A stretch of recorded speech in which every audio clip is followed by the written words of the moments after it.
mahasiswa. Jadi ada Bu Utari, ada Pak Alfi, ada Bu Hesti, ada Bu Gialda, kemudian juga ada Pak Yardiman, dan juga kalau nggak salah Pak Yasmil ya mungkin. Jadi itu adalah dosen pengajar mata kuliah metode penelitian hukum. Saya ingin sampaikan terlebih dahulu bahwa mata kuliah ini merupakan mata kuliah prasyarat ya. Adik-adik sekalian, mahasiswa dia merupakan prasyarat mutlak untuk pengambilan penulisan tugas akhir ya. Jadi kalau misalnya adik-adik sekalian, para mahasiswa itu metode penelitian hukum atau MPH-nya itu tidak lulus, begitu ya, maka adik-adik tidak akan bisa mengambil mata kuliah atau untuk tugas akhir ya. Jadi memang ini merupakan prasyarat, mata kuliah prasyarat. Jadi harus minimal mata kuliah ini lulus dengan nilai C, sehingga nanti adik-adik sekalian itu bisa melanjutkan kepada metode kegiatan untuk melakukan penulisan tugas akhir. Ya, jadi adik-adik sekalian tahu bahwa ini menjadi sangat penting mata kuliah ini. Hari ini karena memang saya selaku pembina mata kuliah ini memang tidak bisa setiap saat masuk ke kelas. Oleh karena itu mungkin pada pertemuan-pertemuan tertentu saja nanti saya memberikan materi dalam bentuk kuliah umum. Dan kemungkinan saja nanti akan masuk ke satu kelas atau dua kelas yang lainnya untuk bisa memberikan kuliah, tapi nanti kita lihat kondisi dan waktunya. Ya, saudara-saudara sekalian. Jadi hari ini kita akan membahas secara umum tentang penelitian. Nanti barangkali konteks metode penelitian hukumnya nanti bisa dijelaskan oleh pengajar-pengajar di kelas nantinya. Anda lihat itu ada buku penelitian hukum transformatif partisipatoris, itu bisa dibaca sajalah, itu buku karya saya memang. Jadi itu bisa dibaca untuk menambah pemahaman adik-adik sekalian mahasiswa. Meskipun buku ini bukan buku pengantar atau bukan buku yang mudah untuk dibaca, tapi ini buku untuk mereka yang ingin memahami penelitian hukum itu secara lebih jauh gitu ya, lebih luas, karena di dalam penelitian ini ada banyak perkembangan yang memperlihatkan pergerakan penelitian hukum hingga saat ini ya, saudara-saudari sekalian. Baik, kita ingin bicara tentang penelitian hukum, tetapi fokus pada hari ini kita ingin bicara tentang metode penelitian. Jadi hal-hal yang bersifat umum. Dan saya akan kenalkan juga Anda dengan beberapa hal mengapa kita harus melakukan penelitian, apa pentingnya penelitian, kemudian bagaimana langkah-langkah secara umum penelitian itu dilakukan. Nah, untuk memulai itu kita akan bahas dulu ini nih, aspek manusia dan pemecahan masalah ya, saudara-saudara sekalian. Jadi kita hidup sebagai manusia, sebagai makhluk sosial. Tentu saja di dalam kehidupan kita itu kita akan dihadapkan kepada banyak problem. Ya. Manusia sebagai makhluk sosial akan senantiasa dihadapkan kepada banyak masalah. Ya. Dalam kehidupan sehari-hari, dalam realitas di mana dia akan berhadapan dengan banyak orang, dengan banyak urusan, dengan banyak kepentingan dan segala macam. Oleh karena itu, manusia dan masalahnya itu persis sama manusia dengan hukum. Artinya manusia senantiasa hidup dengan permasalahan. Jadi sama sekali tidak akan ada manusia yang hidup tanpa masalah. Artinya dalam kehidupan itu manusia akan berhadapan dengan banyak dan ragam masalah. Ya. Nah, di dalam hal ketika manusia berhadapan dengan banyak masalah, maka biasanya manusia akan melakukan upaya untuk menyelesaikan masalah itu, yaitu berupaya untuk memecahkan masalah itu. Ya. Biasanya, misalnya ini saya sebutkan, manusia ketika berhadapan dengan persoalan-persoalan yang sifatnya spiritual, misalnya tentang agama biasanya. Ya. Nah, di dalam menyelesaikan masalah-masalah yang terkait dengan agama, Misalnya manusia mengambil langkah-langkah penyelesaian secara dogmatis biasanya, ya. Jadi menerapkan ajaran secara mutlak karena beberapa ajaran-ajaran keagamaan itu bersifat mutlak biasanya. Nah, oleh karena itu ketika dia ingin memecahkan satu problem-problem yang sifatnya spiritual, keagamaan, biasanya pemecahan masalah yang bersifat dogmatis itu tepat untuk dilakukan, ya.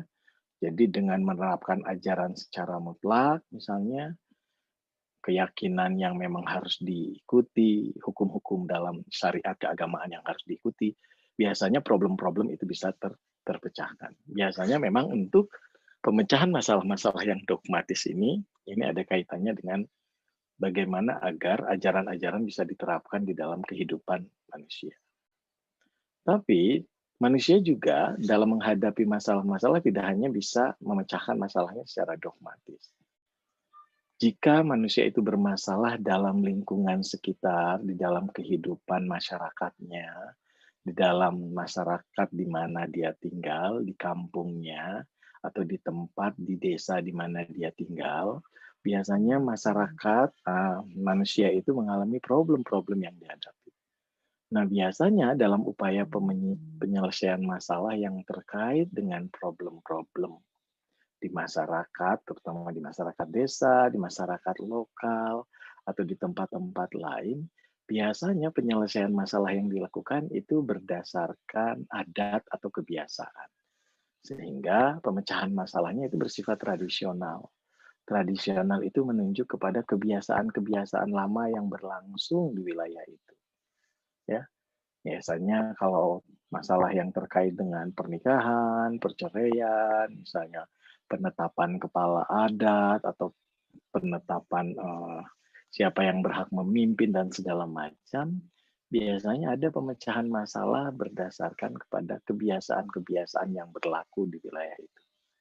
Ya, jadi pada dasarnya manusia juga memecahkan masalah itu sangat ditentukan oleh lingkungan di mana dia tinggal. Nah, biasanya masyarakat-masyarakat yang sangat memegang teguh adat istiadat, misalnya di wilayah-wilayah tertentu seperti di daerah-daerah yang masih tinggi sekali adat istiadatnya, di Padang, misalnya di daerah-daerah Kalimantan, suku Dayak dan segala macam, dia memecahkan masalah secara tradisional. Artinya berdasarkan kebiasaan atau adat yang berlaku di lingkungan. Ya. Tapi terkadang manusia juga ketika mengalami problem, dia memecahkan masalahnya berdasarkan kepada intuisinya. Ya, ini biasanya ketika dia harus memilih, ketika dia berhadapan dengan pilihan-pilihan yang sifatnya pikiran misalnya sudah tidak bisa menyelesaikan. Jadi dia artinya memasrahkan pemecahan masalahnya pada gretek hati kalau kata orang Sunda, apa yang menjadi pilihan hatinya begitu ya. Biasanya seperti itu. Jadi ketika dia berhadapan dengan urusan-urusan pribadinya, biasanya dia mendasarkannya kepada bisikan hati. Misalnya ketika dia berhadapan atau harus memilih pasangan misalnya, kan bingung ya, harus yang kaya, harus nu gelis, harus yang memang agamanya kuat atau segala macam, itu sangat ditentukan biasanya oleh bisikan hatinya. Jadi pilihan-pilihan untuk penyelesaian masalah itu biasanya didasarkan kepada bisikan hati, gitu ya, yang kita sebut sebagai intuisi. Ketika manusia itu mengalami persoalan-persoalan yang ada kaitannya dengan dirinya, gitu ya, pribadi. Kemudian juga manusia di dalam menghadapi berbagai problem kehidupannya, terkadang manusia juga memecahkan masalah itu berdasarkan gejolak perasaan atau emosional. Orang kalau tertekan biasanya batinnya sangat tertekan begitu ya. Biasanya dia memecahkan masalahnya berdasarkan gejolak perasaan. Ya, melalui perasaan atau emosinya. Contoh misalnya nangis gitu ya. Dengan nangis itu biasanya hatinya menjadi lega ketika ada beban. Ya. Kemudian dengan menangis itu barangkali kekesalan yang ada itu bisa hilang gitu ya.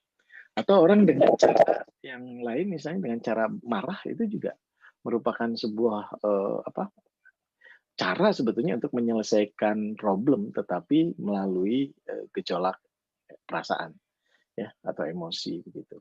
Ya, jadi ini memang terjadi di dalam kehidupan kita. Adik-adik sekalian juga mengalami itu. Bahkan di dalam kehidupan juga terkadang manusia dalam upaya untuk memecahkan masalah itu dia berdasarkan kepada tindakan-tindakan yang sifatnya spekulatif. Ya, biasanya ketika seseorang tidak memiliki pengetahuan tentang yang ingin dia pecahkan, itu biasanya dia memecahkannya dengan cara mencoba-coba.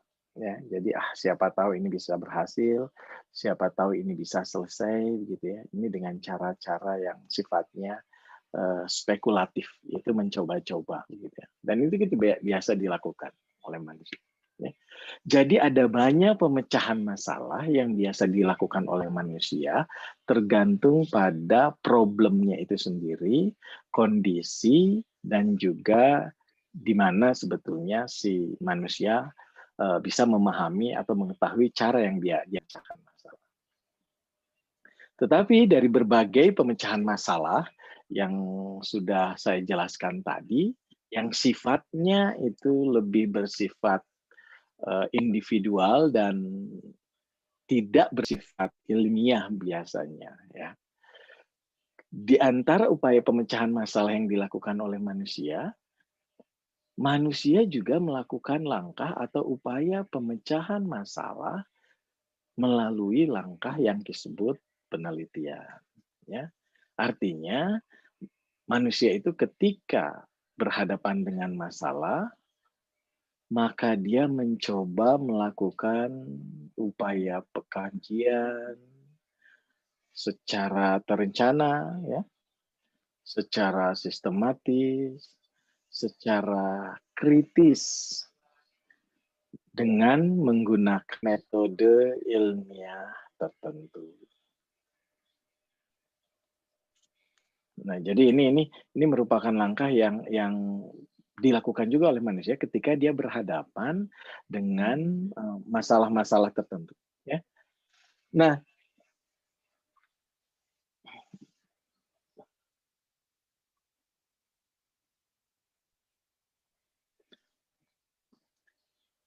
sebentar, saya minta dulu Bu Utari, apakah suara saya terdengar atau tidak, Bu Utari? Punten.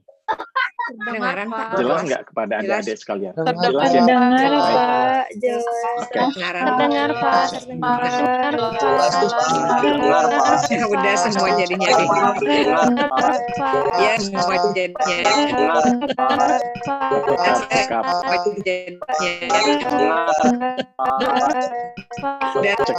Pak.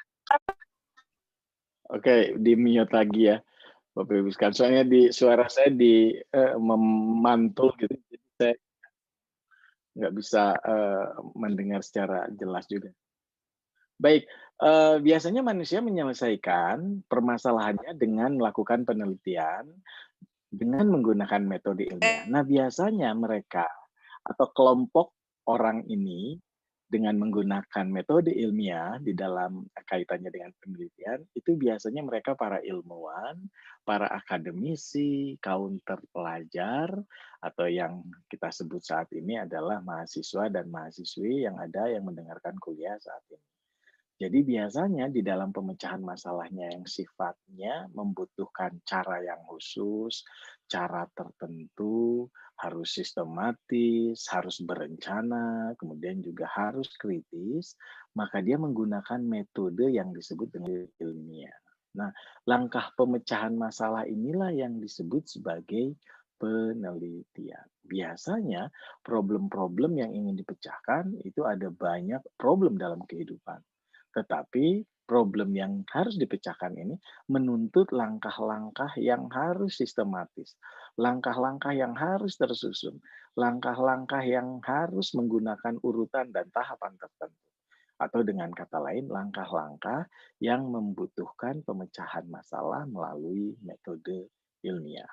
Nah, jika mereka melakukan itu, maka sesungguhnya mereka melakukan penelitian. Ada banyak objek yang bisa dijadikan kajian untuk melakukan penelitian. Berbagai hal dari A sampai Z, termasuk diantaranya adalah hukum.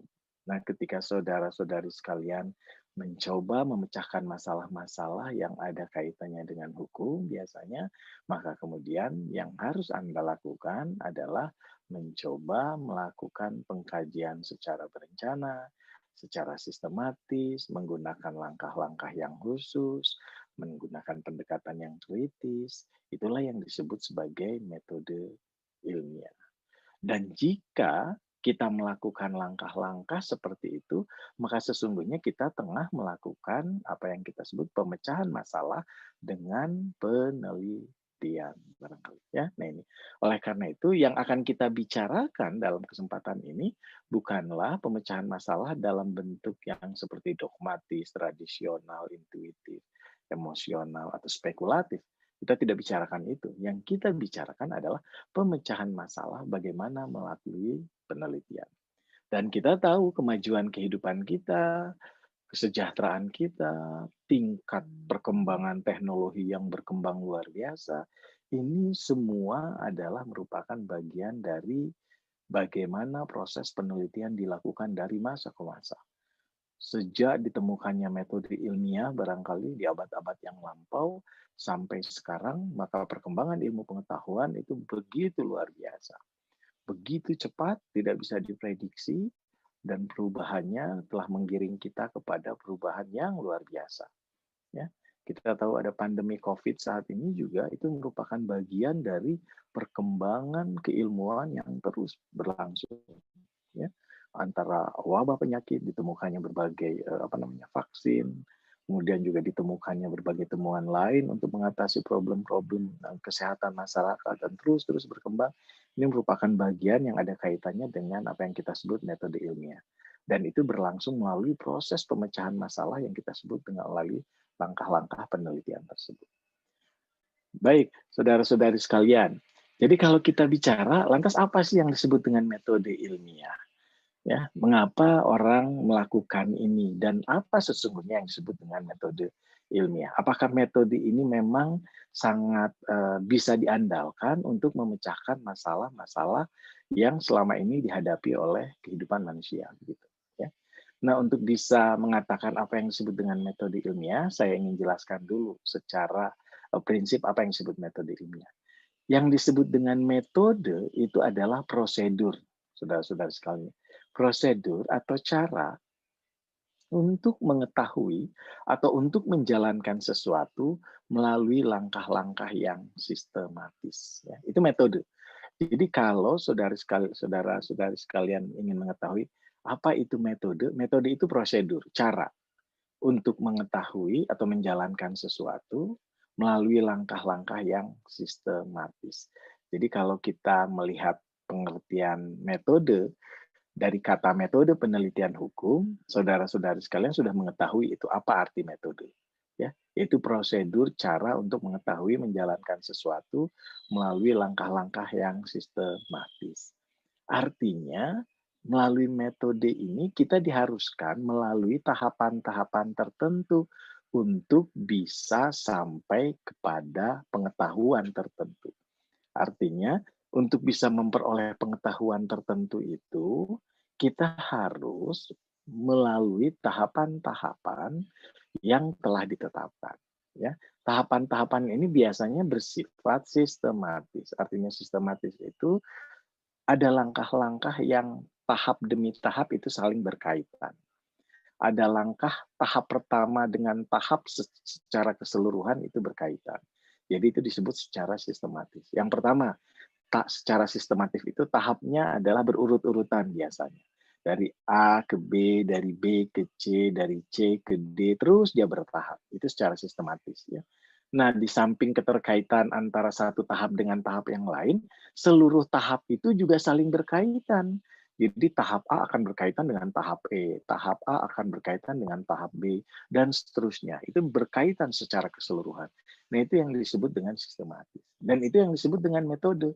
Jadi kalau kita bicara, kita mengatakan bahwa saya akan memecahkan menggunakan metode tertentu, maka itu artinya kita akan memecahkan masalah menggunakan tahapan-tahapan tertentu. Ya, ada langkah-langkah yang harus kita pedomani, ada langkah-langkah yang harus kita lalui. Contoh misalnya, ini contoh di luar dari konteks penelitian, tapi ini merupakan metode sebetulnya, bagian dari langkah-langkah. Kalau kita ingin berkendara, entah itu mobil, entah itu motor, itu ada cara yang harus dilakukan untuk secara sistematis agar motor itu bisa dikendarai, bisa berjalan. Dari mulai memasukkan kunci, kemudian memutar kunci itu, kemudian menyalakan, kemudian menggasnya, dan seterusnya sehingga dia motor itu bisa berjalan. Nah, dalam pengertian metode dalam kaitannya dengan penelitian ini juga seperti itu. Jadi ada tahapan-tahapan tertentu. Nanti akan kita bicarakan lebih jauh.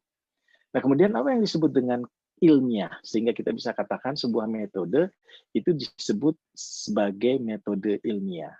Sering dikatakan bahwa metode ilmiah itu adalah metode keilmuan, metode ilmu. Makanya metode ilmiah itu sering dilakukan oleh para ilmuwan, oleh orang-orang terpelajar, orang-orang terdidik. Biasanya mahasiswa-mahasiswa atau mereka yang tengah melakukan studi, ya.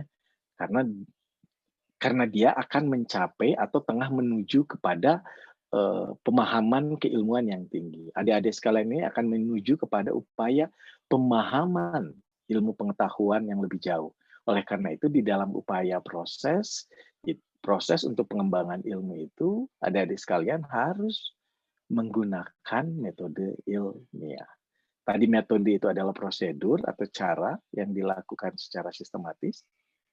Sedangkan kata ilmiah itu mengandung makna dua hal, yaitu rasional dan dapat diuji. Sesuatu menjadi ilmiah jika itu rasional. Ini yang pertama. Rasional itu artinya rasio kita, akal sehat kita, nalar kita itu bisa mencerap entah apapun itu. Mau kita sebut pengetahuan atau gejala di dalam realitas atau di dalam lingkungan kita yang ada, ya. Tapi kalau itu bisa dipahami secara rasional, maka itu bisa disebut sebagai ilmiah dalam konteks yang saya jelaskan. Yang kedua, kata ilmiah itu juga merujuk kepada dia dapat diuji. Jadi kalau misalnya seseorang ingin menguji sesuatu itu dapat diuji. Ya, ada langkah-langkah untuk dilakukan agar dia bisa diuji. Kalau misalnya saya ingin menguji, saya bisa lakukan itu. Kalau orang lain ingin menguji, orang lain juga bisa melakukan itu. Kalau misalnya adik-adik sekalian ingin menguji, adik-adik juga bisa melakukan itu. Nah, ini konteks di mana pengertian ilmiah bisa kita lekatkan. Artinya ilmiah itu mengandung di dalamnya adalah rasional, yang kita sebut terukur, dapat diukur oleh hal-hal yang sifatnya nalar kita, rasio kita. Dan yang kedua, yang dapat diukur oleh nalar dan rasio itu selalu dapat diuji atau dapat dibuktikan kebenarannya. Ya, nah, oleh karena itu, orang kalau kita berbicara tentang hal-hal yang irasional, itu dianggap bukan sesuatu yang ilmiah. Ya. Jadi sesuatu yang ilmiah itu harus selalu rasional, yang pertama, dan yang kedua harus selalu dapat diuji, ya, kebenarannya, atau harus dapat dibuktikan kebenaran. Ya, itu yang disebut ilmiah.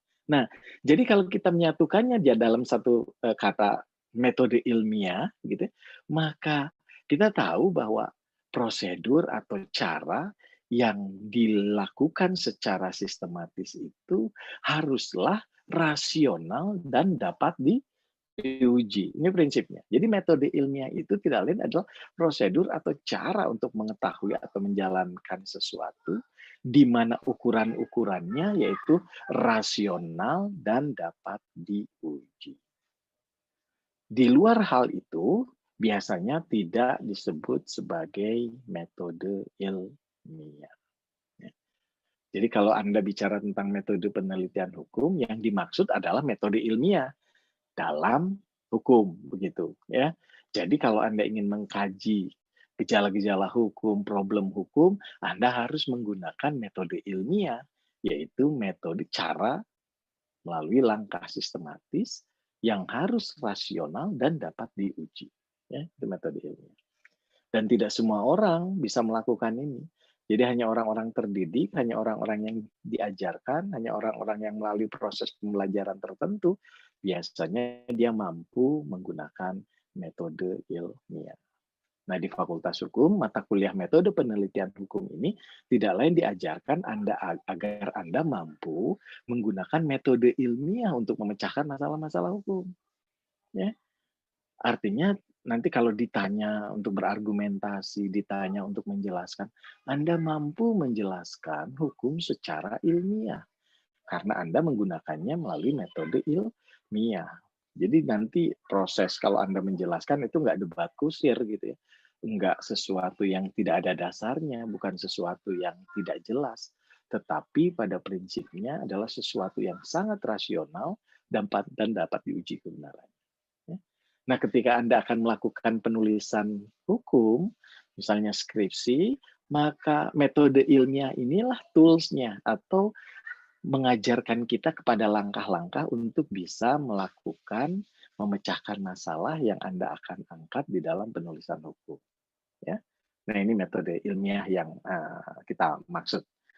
Ya, itu adik-adik sekalian. Nah, kalau kita lanjutkan, apa sih sebetulnya hakikat penelitian? Lantas mengapa sih manusia itu selalu melakukan riset gitu? Ya, untuk apa manusia riset dan mengapa manusia harus selalu melakukan riset? Dan kenapa adik-adik sekalian dituntut? Kenapa saya, dosen-dosen yang lain juga dituntut harus selalu melakukan riset? Ya.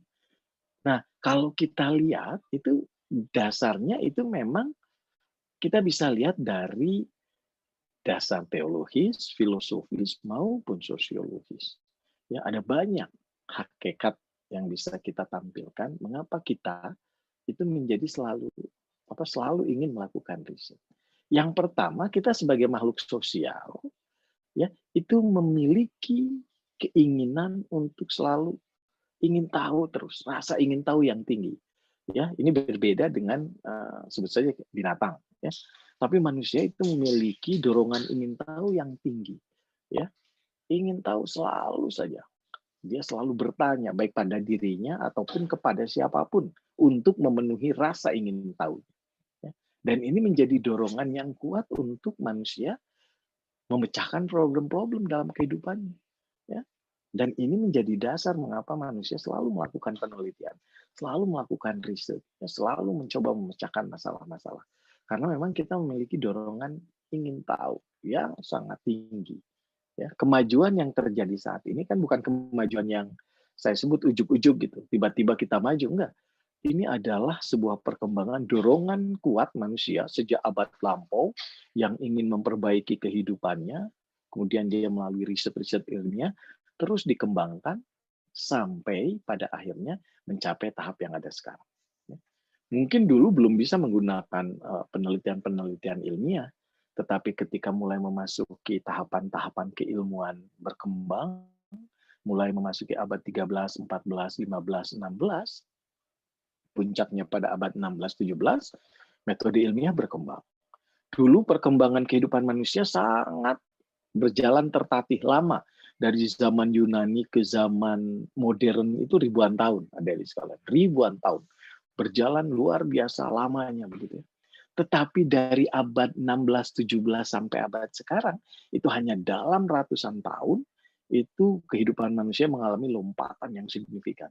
Ya, lompatan yang luar biasa signifikan sehingga kita memasuki abad kecerdasan yang saat ini terjadi.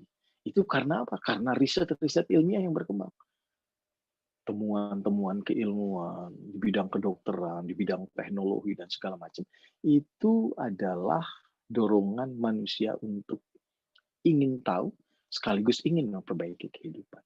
Ya, itu yang pertama. Kemudian yang kedua, manusia selalu dalam kehidupannya tadi kita sebutkan memiliki banyak masalah dan selalu menghadapi banyak kekurangan. Ya, nah, untuk apa sebetulnya manusia itu dalam hidupnya mengalami problem dan kemudian dia merasa selalu kekurangan? Sesungguhnya manusia itu juga memiliki tugas untuk mencari kebenaran. Kita semua, adik-adik sekalian, ibu bapak sekalian, itu memiliki upaya yang selalu ingin menuju ke arah kebenaran. Mana yang benar itu? Ya, mana yang memang bisa kita sebut sebagai kebenaran. Nah, yang satu yang sangat penting dalam mencari kebenaran yaitu adalah kebenaran secara keilmuan. Ya, nah, manusia ini selalu sadar atau tidak sadar selalu mencari kebenaran yang sifatnya adalah kebenaran keilmuan. Di samping ada kebenaran hakiki tentu saja, pencarian akan Tuhan, pencarian akan kehidupan yang lebih baik di masa-masa mendatang, begitu ya. Itu ada. Tetapi secara ilmiah, manusia itu juga selalu mencari kebenaran. Dia ingin tahu sebetulnya. Nah, karena dia ingin tahu, maka dia selalu mencari kebenaran. Sementara kebenaran itu selalu relatif atau nisbi, maka manusia akan selalu tidak puas. Dan karena selalu tidak puas, maka dia mencari terus. Karena terus-terusan mencari, penelitian itulah yang terus berkembang. Ya, kita tahu di dunia kedokteran dulu, wah itu selalu ditemukan obat ini ternyata belum baik, belum bagus, terus dikembangkan, disempurnakan dengan penelitian, muncul obat berikutnya, terus sampai akhirnya berkembang. Dulu kita tahu wabah tipes, gitu, wabah demam berdarah itu sama seperti wabah yang kita alami saat ini, pandemi COVID, dan tidak akan selesai hanya dalam kurun waktu 5 tahun, adik-adik sekalian. Ini bisa berlangsung sampai puluhan tahun. Ya, tergantung kita bisa atau tidak melakukan penemuan untuk mencoba mencari alternatif untuk meningkatkan kesehatan. Ya, terus dilakukan dan rata-rata minimal 5-6 tahun itu baru bisa ditemukan kondisi-kondisi yang memasuki masa normal. Tapi umumnya bisa sampai 10 sampai 20 tahun. Ya, pandemi itu terjadi. Oleh karena itu kita memang harus bersiap-siap menghadapi pandemi ini akan cukup berlangsung cukup lama sebetulnya. Meskipun mudah-mudahan dengan perkembangan teknologi yang ada, pandemi ini bisa kita atasi dalam kondisi yang lebih cepat. Jadi kalau kita dapat simpulkan barangkali penelitian itu sebuah keharusan dalam kehidupan manusia. Sebagai manusia yang mencari kebenaran, mencari haus akan ilmu pengetahuan, haus untuk memperbaiki kehidupan dan segala macam, maka penelitian itu merupakan keharusan dalam kehidupan manusia. Apalagi di dalam kehidupan keilmuan atau dunia ilmiah. Jadi Anda mulai dari sekarang harus membiasakan diri dalam konteks kehidupan penelitian. Artinya, jadikanlah kehidupan Anda dalam proses pembelajaran itu sebagai sebuah kegiatan penelitian. Ya, baik penelitian dalam waktu pendek maupun penelitian dalam waktu panjang. Nanti kita akan jelaskan apa itu hakikat penelitian lebih jauh. Ya.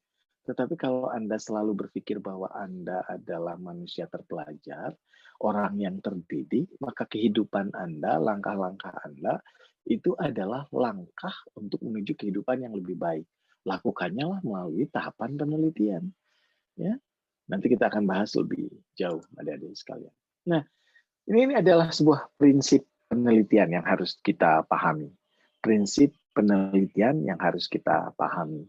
Bahwa penelitian itu adalah sebuah upaya untuk mencari, menemukan, dan memecahkan masalah. Ya, ini prinsip penelitian. Tujuannya adalah mencari sesuatu, menemukannya, kemudian memecahkan masalahnya. Ya, ini prinsip penelitian. Nah, tujuannya tidak lain mencari kebenaran untuk meningkatkan kesejahteraan hidup manusia. Jadi, kalau kita berbicara tentang prinsip penelitian, itu hakikatnya adalah mencari, menemukan, dan memecahkan masalah. Ya. Nah, tujuannya dari penelitian itu adalah tujuan yang sangat mulia sebetulnya. Mencari kebenaran untuk meningkatkan kesejahteraan hidup manusia. Oleh karena itu, kalau ada orang melakukan penelitian tujuannya untuk merusak, untuk menghancurkan kehidupan manusia itu tidak benar. Ya, karena tujuan penelitian pada hakikatnya adalah untuk mencari kebenaran dan meningkatkan kesejahteraan hidup manusia. Yang saat ini kita sama-sama tahu, ya begitu banyak upaya yang dilakukan manusia untuk meningkatkan kesejahteraan hidup manusia.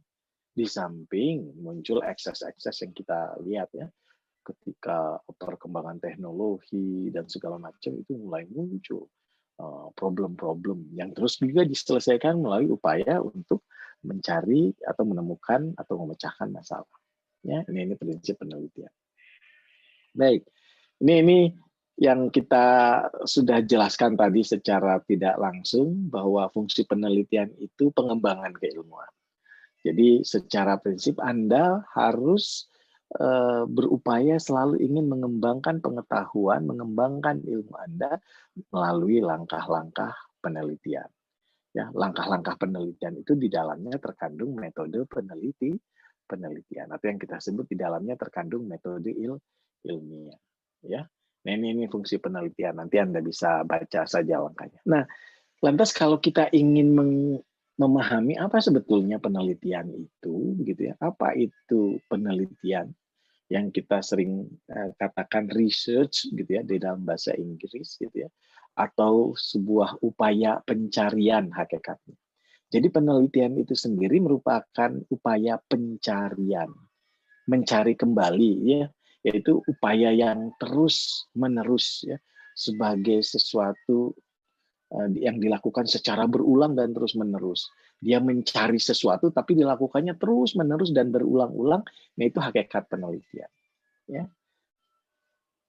Misalnya, ini ada beberapa definisi yang bisa menjelaskan kepada kita semua terkait dengan arti kata pencarian atau penelitian tadi. Misalnya, Tyrone Holloway mengatakan, penelitian ini metode ilmiah yang dilakukan melalui penyelidikan seksama dan lengkap terhadap semua bukti yang dapat diperoleh mengenai persoalan tertentu, sekurang-kurangnya dapat diperoleh pemecahan bagi masalah itu. Nah, ini jelas bahwa penelitian itu adalah merupakan metode ilmiah, ya, untuk memecahkan masalah.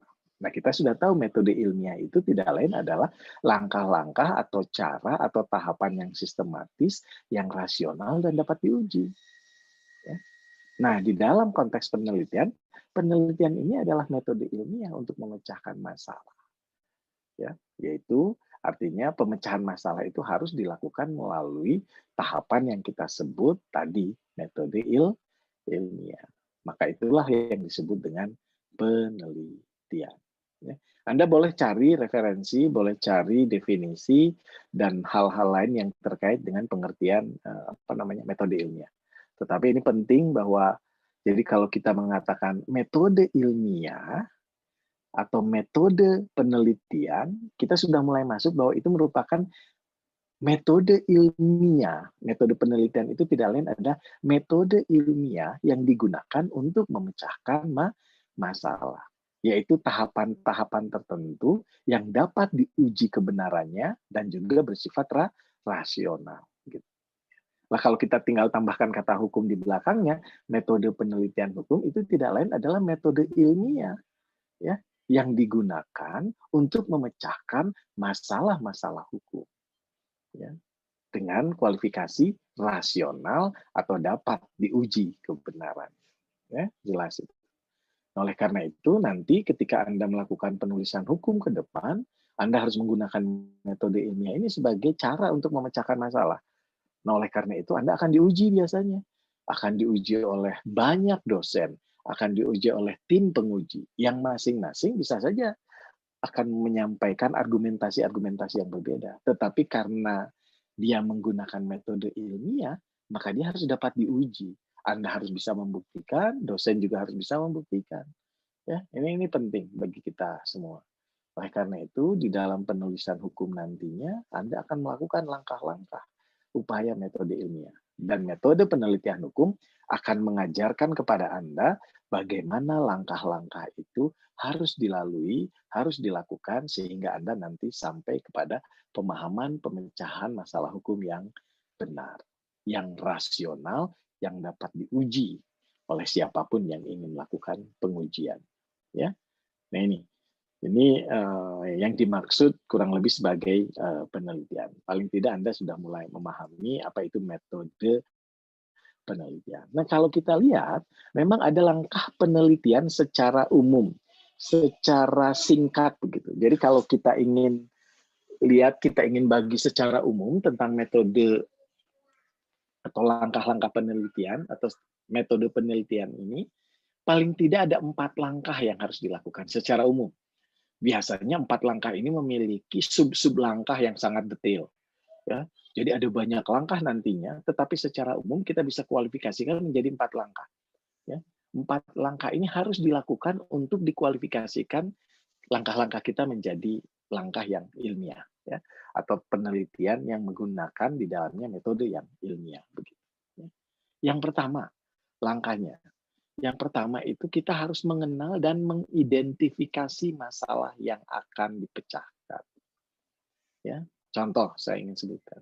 Anda ingin memecahkan masalah apa? Sebut saja. Misalnya kaitannya dengan problem kekerasan di kepolisian terhadap mereka yang tidak didampingi oleh penasehat hukum, misalnya. Ya, saya ingin memecahkan masalah bahwa di kepolisian ketika proses penyidikan itu banyak terjadi kekerasan di dalamnya. Nah, untuk bisa atau agar kita bisa melakukan atau memecahkan masalah itu, maka kita harus mengenal dan mengidentifikasi masalah. Artinya, kita harus tahu apa yang terjadi di lingkungan kepolisian. Ya. Apa itu lembaga kepolisian? Kita harus mulai menggali, memahami itu. Makanya dalam upaya pertama mengenal, mengidentifikasi masalah yang akan dipecahkan, Anda harus banyak membaca. Anda harus banyak membaca. Membaca ini ada 2 hal, membaca teks dan membaca realitas. Ketika Anda membaca teks, maka Anda akan sampai kepada informasi-informasi tentang banyak hal, misalnya tentang kepolisian, tentang tindakan-tindakan kepolisian, sehingga Anda betul-betul bisa mengidentifikasi apa problemnya sesungguhnya, mengapa di kepolisian terjadi kekerasan. Ya, kalau Anda memahaminya, misalnya Anda melihat buku-buku hasil penelitian, riset-riset penelitian orang lain, kemudian informasi dan berita, itu artinya Anda membaca teks. Tapi Anda juga bisa membaca realitas, misalnya. Anda bisa, ya kalau seorang polisi, di lingkungan polisi, dia tahu peristiwanya. Atau Anda misalnya datang ke kepolisian, kemudian Anda lihat situasi dan kondisi dan lain sebagainya. Anda bisa tahu itu. Ya. Nah, itu artinya Anda tidak hanya memahami teks, tetapi Anda juga memahami realitasnya. Anda tidak hanya baca buku, tetapi Anda tahu juga datang ke sana. Atau misalnya Anda ingin tahu mengapa misalnya putusan hakim X kok bisa menghukum Y padahal Y tidak bersalah dan segala macam. Anda harus belajar datang ke pengadilan. Anda harus kenali apa masalah yang Anda ingin pecahkan. Ya. Ini penting. Jadi kalau Anda ingin menulis penulisan hukum, ingin menulis skripsi, yang pertama sekali yang harus Anda lakukan adalah mengenal dan mengidentifikasi masalah yang akan dipecahkan sebelum Anda bisa membuat rumusan masalah yang baik. Ya. Jadi Anda jangan hanya semata-mata baca di koran, baca di internet, atau hanya lihat buku saja, enggak. Anda juga sebaiknya datang, ya, melakukan datang ke lokasi tertentu untuk melihat, untuk tahu. Ini adalah dalam langkah upaya untuk mengenal dan mengidentifikasi masalah, sehingga kita tahu apa yang akan diteliti, sehingga kita juga tahu bagaimana cara merumuskan yang baik. Ya, itu yang pertama. Yang kedua, langkah yang berikutnya setelah Anda mengenal, bisa mengidentifikasi masalahnya, apa yang akan dipecahkan, Anda harus mengumpulkan informasi. Ya.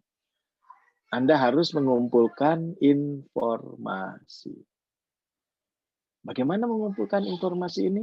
Itu ditambahkan lebih banyak hal-hal yang bisa menunjang problem-problem yang Anda teliti. Misalnya Anda melakukan penelitian tentang kekerasan polisi. Anda sudah tahu kondisi lingkungan polisi, ada buku lain yang apa namanya, yang ada kaitannya dengan persoalan itu. Tapi Anda harus perdalam informasinya. Mungkin Anda perlu cari kasusnya, ya. Mungkin Anda perlu apa namanya, lebih dalam lagi ditambah kajian-kajian teorinya. Mungkin Anda perlu data di lapangan. Mungkin Anda perlu informasi yang lebih akurat terkait kasus yang dikaji. Nah, Anda harus kumpulkan informasi itu sedemikian besarnya. Mungkin di koran ada kasus tentang kekerasan yang dilakukan kepolisian, Anda akan jadikan itu clipping. Itu mengumpulkan informasi. Mungkin ada hasil penelitian yang dari Unpad, yang ada kaitannya dengan kekerasan polisi, Anda akan bisa kumpulkan menjadi bahan. Jadi dengan sedemikian banyaknya bahan, maka ada kemungkinan Anda akan lebih bisa memecahkan problem. Ya. Semakin banyak bahan yang bisa dikumpulkan, Anda akan memiliki informasi yang lebih baik untuk menyelesaikan masalah. Ya, jadi ini menjadi sangat penting, untuk mengumpulkan informasi. Kalau Anda ingin tahu tentang kondisi peristiwa, ya sebut saja, mohon maaf, prostitusi online begitu ya, Anda tidak hanya cukup ya melihat internet dan segala macam, Anda bisa kumpulkan bahan-bahan itu, tapi Anda juga bisa lihat case-nya untuk mengumpulkan informasi yang lebih jauh. Tidak cukup hanya mengumpulkan clipping segala macam, kalau mungkin datangi itu penyidiknya begitu ya untuk mengumpulkan informasi yang lebih jauh.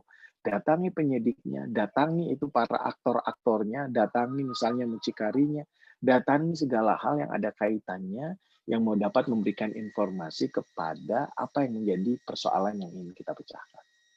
Sehingga nanti di dalam upaya untuk memecahkan masalah itu, kita memang memiliki bahan yang baik.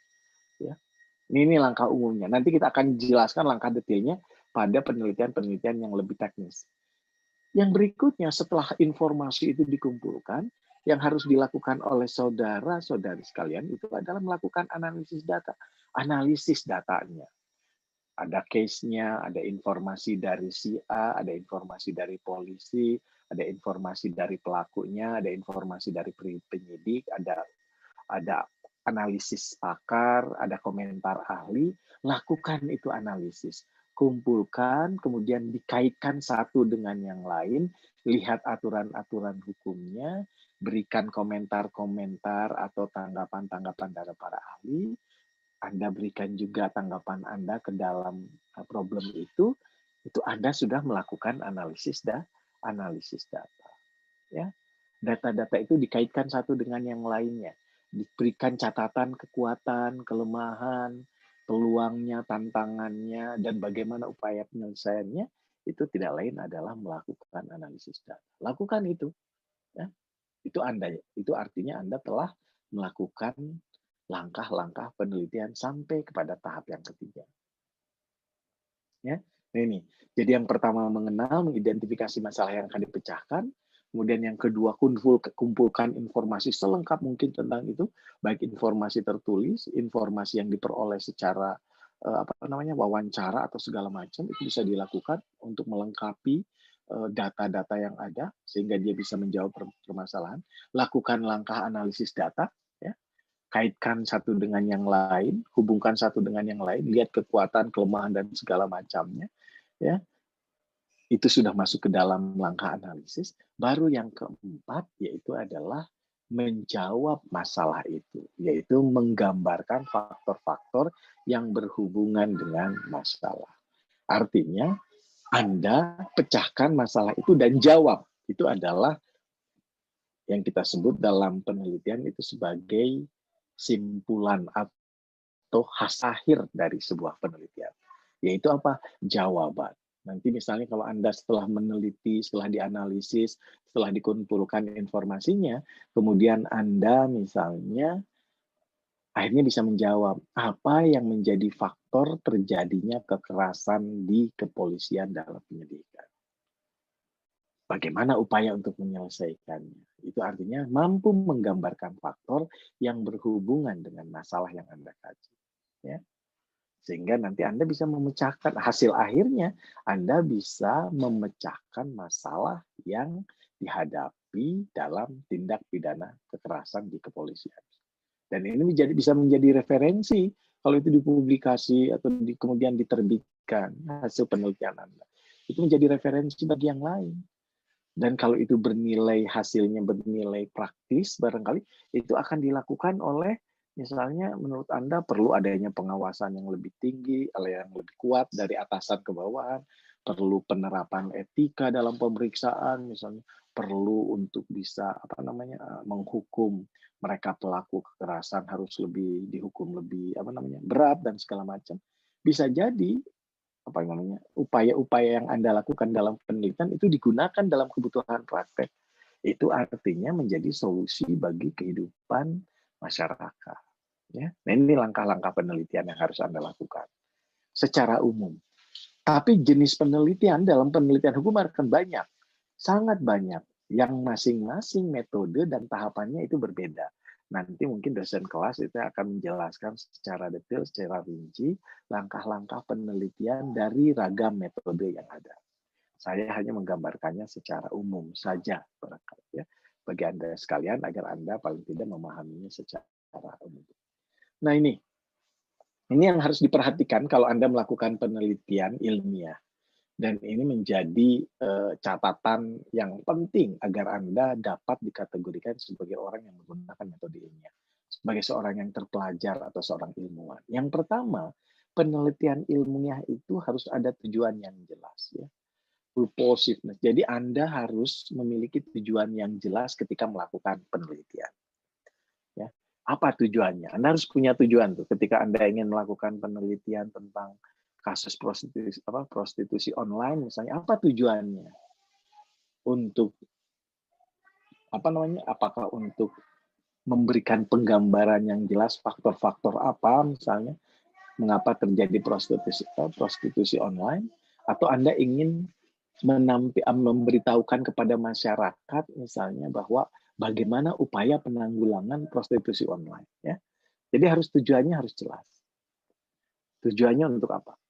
Apakah untuk kepentingan pengembangan keilmuan, untuk kepentingan perkembangan praktek, atau segala macam. Ya, ini cukup penting. Jadi, ketika Anda melakukan penelitian, Anda harus punya tujuan. Karena dengan tujuan ini, penelitiannya akan menghasilkan sesuatu. Kalau tanpa tujuan, ya kadi nggak jelas nanti. Ya. Dengan tujuan yang jelas, Anda akan, kalau misalnya begini, Anda ingin ke Jakarta. Ke Jakartanya kemana? Karena Jakarta luas, ya. Tujuannya harus jelas. Oh, saya ingin ke kantor MPR misalnya, ya, ke gedung MPR. Maka Anda akan melakukan langkah-langkah upaya yang mengarah kepada kantor MPR, gedung MPR misalnya. Kalau misalnya saya ingin ke Jakarta, tapi nggak jelas ke Jakartanya kemana, Anda akan bingung, tersesat di Jakarta, ya. Nggak putar-putar, nggak jelas. Nah, oleh karena itu di dalam penelitian juga Anda harus jelas. Apa tujuannya? Saya ingin melakukan apa? Memecahkan masalah ini untuk memberikan informasi kepada masyarakat, ataukah tujuannya saya ingin mengembangkan ilmu baru misalnya. Saya ingin mengembangkan metode baru. Saya ingin memberikan informasi agar masyarakat tidak keliru memahami. Nah, ini penting dalam konteks karakteristik penelitian ini, ya. Yang kedua, penelitian ilmiah itu, karakteristik penelitian ilmiah itu adalah penuh kecermatan, teliti, dan tepat, atau rigor namanya. Ya. Jadi dalam penelitian Anda nggak boleh asal-asalan, saya kasih tahu. Udah datanya ambil, ini rekamannya nggak jelas juga nggak apa-apa, kita simpulkan sendiri. Nggak boleh begitu dalam penelitian. Kalau itu dianggap tidak jelas, diulangi lagi.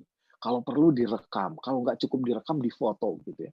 Kalau misalnya Anda ingin tahu data, misalnya data peraturan perundang-undangan, Anda print data itu, kemudian secara khusus pasalnya dikutip betul, kemudian kalau ada komentar-komentar tentang komentar ahli tentang pasal itu dicatat betul gitu, disimpan datanya, kemudian dilakukan pengumpulan data secara lengkap, secara cermat dan segala macam.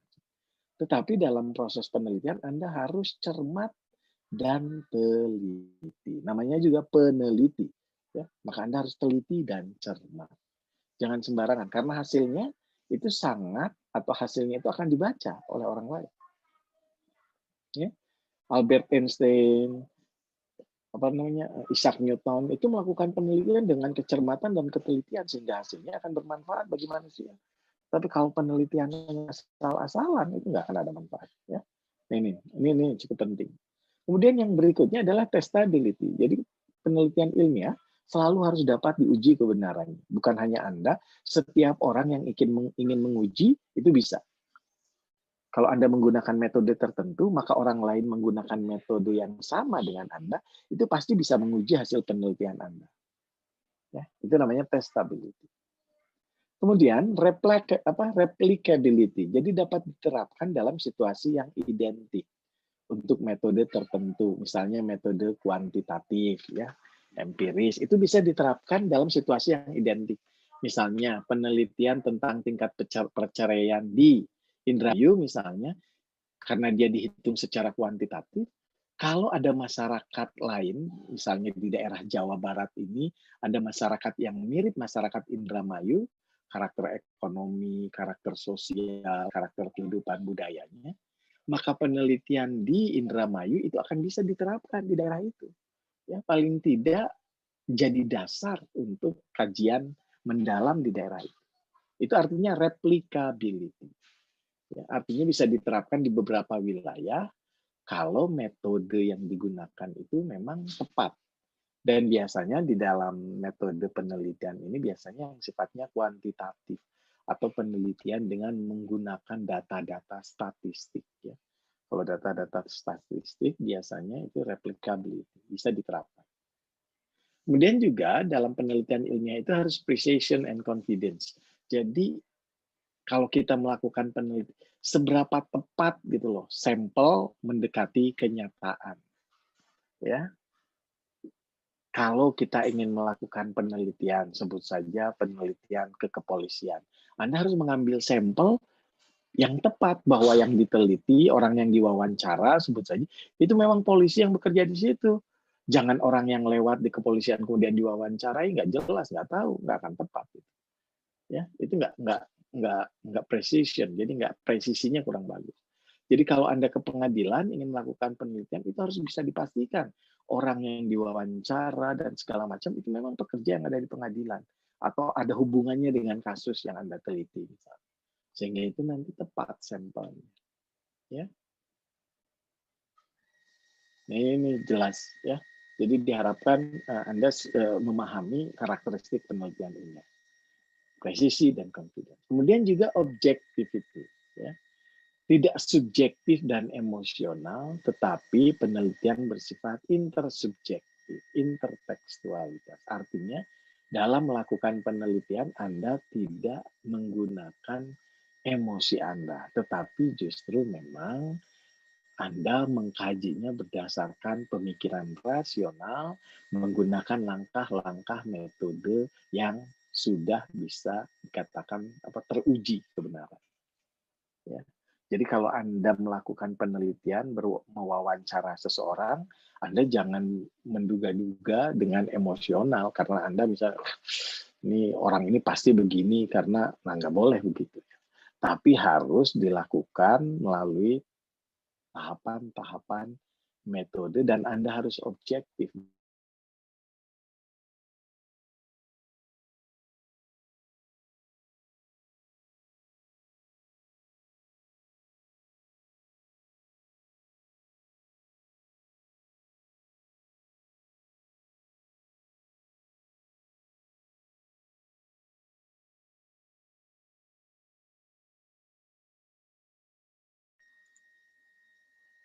Baik, selanjutnya kalau kita lihat itu adalah parsimoni. Ya. Ada suara saya? Masih ada, Bu Hesti? Masih jelas? Oke, siap. Yang berlanjutnya, yang selanjutnya adalah parsimoni. Jadi penelitian itu harus menekankan aspek parsimoni. Artinya parsimoni itu penelitian yang Anda lakukan itu harus cukup kompleks. Kompleks itu harus rumit. Jadi saya jelaskan, kalau penelitian itu rumit, itu kualitas penelitiannya bagus. ya, biasanya. Ya, meskipun ada juga penelitian-penelitian yang sederhana kalau kita lakukan itu hasilnya bagus, ya ada. Tetapi biasanya kalau penelitian itu rumit, kompleks gitu hubungannya satu dengan yang lainnya begitu kompleksnya, rumitnya, biasanya itu menuntut adrenalin kita untuk menggunakan berbagai macam pendekatan, menggunakan berbagai macam cara. Nah, itu biasanya menjadi lebih baik riset itu biasanya, ya. Jadi kalau misalnya kajian hukum dikaitkan dengan kajian sosial juga, ekonomi juga, budaya dan teknologi, kan rumit tuh. Contoh misalnya aspek hukum yang ada kaitannya dengan IT, ya, informasi teknologi tentang pencemaran nama baik melalui IT misalnya. Itu pasti rumit karena apa? Karena aspek-aspek yang ada di dalamnya selalu terkait dengan aspek yang lain, ya. Misalnya kalau orang melakukan penelitian hanya terbatas kepada penelitian perkawinan, bisa jadi dia kompleks, tapi bisa jadi sangat sederhana. Tapi karena sudah banyaknya penelitian yang dilakukan terkait dengan perkawinan, biasanya persoalan-persoalannya menjadi tidak rumit lagi, begitu ya. Jadi sudah ada jawabannya di dalam penelitian yang lain. Nah, ini kurang bagus sebetulnya. Kalau bisa, Anda melakukan penelitian yang memang baru, atau Anda melakukan penelitian yang baru sedikit dilakukan oleh orang lain. Ya, kajian-kajian perkembangan kejahatan menggunakan IT, menggunakan teknologi digital, itu masih sangat sedikit. Kenapa ini penting? Karena kita saat ini memasuki apa yang kita sebut DECO, Digital Environment, lingkungan digital.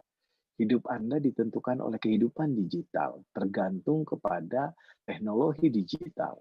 Sehingga berbagai macam bentuk kejahatan akan muncul di dalam tindakan-tindakan digital. Problem-problem hukum, keamanan, yang ada kaitannya dengan jual beli misalnya, atau tindakan kejahatan money laundering dan lain segala macam, banyak muncul di dalam bentuk-bentuk yang ada dalam kaitannya dengan kehidupan digital. Ya, nah ini penting. Dan ini yang menjadi karakteristik penelitian ilmiah. Jadi saya berharap ini perhatikan, Anda akan masuk ke dalam, saya sebutkan tadi, menjalankan metode ilmiah dengan baik dan benar. Nah, kemudian ini ada pengertian-pengertian barangkali yang bisa Anda ketahui, bisa baca saja di buku ya, silahkan apa itu metode, apa itu metodologi. Kalau ada metodologi, itu berarti kata metode ditambah logos. Artinya, aspek keilmuan tentang metode. Kalau metode itu adalah prosedur, cara untuk mengetahui atau menjalankan sesuatu melalui langkah-langkah yang sistematis, itu metode. Sedangkan metodologi itu adalah ilmu tentang prosedur atau cara untuk mengetahui atau menjalankan sesuatu langkah-langkah yang sistematis. Ya. Itu saja barangkali yang perbedaan antara metode dan metodologi. Kalau metode itu adalah prosedur atau caranya yang sistematis, sedangkan metodologi adalah ilmu tentang cara atau prosedur yang sistematis itu. Ya. Aspek kajian keilmuannya itu adalah metodologi. Ilmu tentang metode adalah metodologi. Begitu, ya. Jadi Anda paham kalau yang disebut dengan metodologi penelitian hukum itu artinya ilmu metode penelitian hukum, gitu ya. Ilmu yang mengkaji metode penelitian hukum. Ya. Nah, metode penelitian ini banyak, tidak hanya hukum, kan ada metode penelitian komunikasi, metode penelitian filsafat, ada metode penelitian sejarah, ada metode penelitian sastra, ada metode penelitian matematika dan segala macam, itu banyak ya. Barangkali yang akan kita bahas secara khusus itu nanti adalah metode penelitian, disertai dengan perkembangan dan cabang yang bisa Anda lakukan. Ini juga sama barangkali yang kita sebut dengan metodologi. Ini pengertiannya yang sangat beragam, itu tidak, silahkan saja dibaca. Ya. Tapi paling tidak saya sudah mencoba menjelaskan seluruh rangkaian metode penelitian secara umum bagi adik-adik sekalian, karena ini juga cukup larut ya, karena memang sengaja saya ambil malam itu agar Anda semua bisa ikut dan tidak bentrok dengan mata kuliah yang lainnya, dan juga bisa dilaksanakan secara sekaligus untuk seluruh mahasiswa dalam program kuliah. Baik, itu barangkali yang bisa saya sampaikan terlebih dahulu dalam pertemuan kali ini sebagai pengantar juga. Ya, mudah-mudahan ini sangat bermanfaat. Nanti dalam kegiatan yang lain, mudah-mudahan kita bisa bertemu lagi untuk bisa membicarakan masalah-masalah yang lebih teknis kaitannya dengan metode penelitian hukum. Baik, saya kembalikan kepada Pak Alfi, barangkali takutnya ada hal-hal yang ingin ditanyakan oleh mahasiswa.